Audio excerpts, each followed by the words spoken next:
Kia ora everyone, me David here. 2023 has been another busy year in the Taupō district.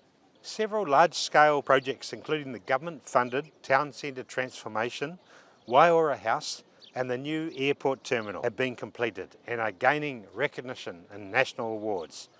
I'm sitting here in the new Te Atea space, which picked up the Keep New Zealand Beautiful Kiwis Choice Award alongside the Supreme Award for Taupō, and Turangi coming runner-up as the most beautiful small town in New Zealand.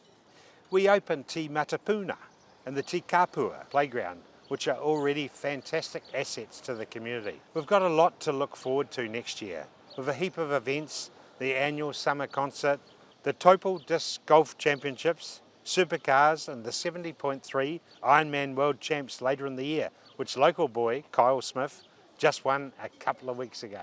Thank you all for a great year. Merry Christmas and a Happy New Year, and please be safe out there. Cheers.